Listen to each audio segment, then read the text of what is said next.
Alright, so we got a redraw this week, this time on chapter 115, Saitama versus Orochi. And overall though, this feels like an entirely new chapter. I'm referring to all the huge lore reveals that we got going on here, and I have to admit, I like this a little better than what we got in the original chapter 115. Although, I'll be honest, it kind of sucks that Murata and 1 decided to retcon that, released form of Orochi that we saw him take in the original fight. Because I think for a monster, it has to be one of the coolest designs we've seen yet, but the art we get here and all the spreads of this new version of Orochi are also just insanely hyped, so I can't be too upset. I think this overall is a fine adjustment to the chapter. So originally I was just planning on talking about what got changed and what stayed the same here, since we were all expecting a redraw this week, but because this just feels like a whole new chapter entirely, I'm gonna just break it down as best as I can, and yeah, let's just get into it. So the chapter starts with Saitama facing off against Orochi, and we still haven't gotten a real timeline as to how Saitama makes it back down to the Monster Association after he goes to the surface with Child Emperor. So I'm assuming we're gonna get more redraws for volume 24 to help clarify that. And also, since we know Orochi doesn't die in this chapter, I have to guess that chapter 116 is also gonna get redrawn to add him back into the story, since we know he and Psychos have to team up. So the start to the fight is already different. We're seeing Orochi get more dialogue here, it seems, after attacking Saitama, and instead of ordering Rover to kill Saitama like he did originally, we see Rover just run off instead. And I like that we still get this moment like in the original chapter where somehow Orochi is able to detect the danger surrounding Saitama when he says, "Emitting from this man is mysterious pressure." And so far, the only two other monsters who were able to sense this from Saitama that I can recall are Carnage, Kabuto, and Boros. So it seems like only high-level sentient monsters like Orochi have this ability of sensing his power. But instead of going all out against him in a fight, it's actually revealed Orochi wants to use him for some sort of sacrifice, calling him perfect for his resurrection. So then when he takes off what turns out to be a mask, we're also now shown Orochi's true form, and unlike the alien looking one from the original chapter, this one is less humanoid looking, right? Because you can't see any real legs on him, and the arms he has now are definitely a switch from what he had before. So then Orochi tells him he wants to talk to him before dropping them both down deeper into the earth, like way deeper than where the Monster Association is. And this is when we get just so much lore dropped on us, when Orochi and Saitama just land in this underwater lake, but in the distance you could see this giant step pyramid that if you walk up to it leads to these petroglyphs of all kind of animals and some archaic writing. So when Saitama asks him, Orochi tells him this is some ancient shrine that apparently Psychos doesn't know about, because I think he's referring to her when he says his parent. And even though they're not fighting, the art is just insane here. Like, even if one decided to drop Orochi's released form, I think this one just has to look so much better because of how terrifying it is, right? So I kind of appreciate the change of direction Murata and him decided to go with here, because yeah, Orochi's new design looks so good, especially in that double page spread we see of him when he's talking to Saitama. And then we get some more backstory on Orochi that apparently is revealing to us after countless sacrifices and experiments with Psychos. He was able to grow into what he is now, but over time these sacrifices just weren't enough for him. And I wonder if this means like actually consuming and digesting other monsters, right? Because I guess that could technically,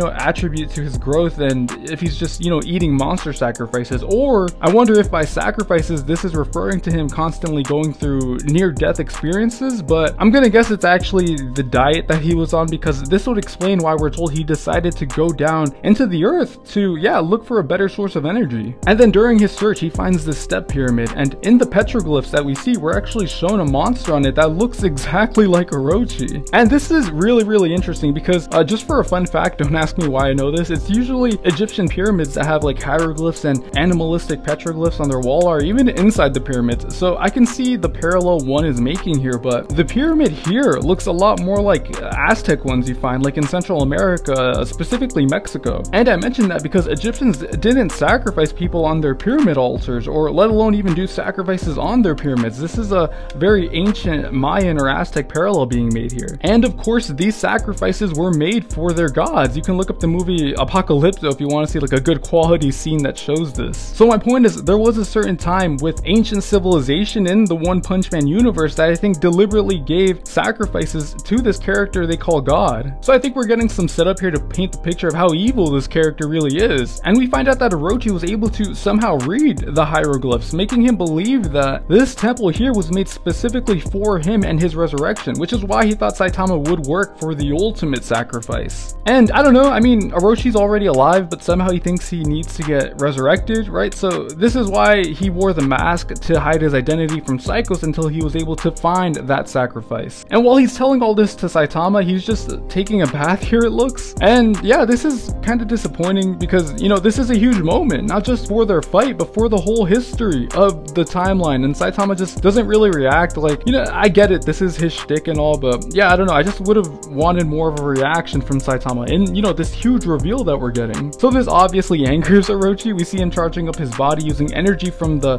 I guess, the Earth's deepest core, and this is literally shaking the entire planet when he does this. We're seeing buildings start to tremble, even the heroes are trying to stay calm, and we see volcanoes start to erupt before he straight up just spitfires all this energy at Saitama, calling this move Gaia Cannon. And as per usual, Saitama is able to deflect and finish him off using a killer move, Serious Squirt Gun.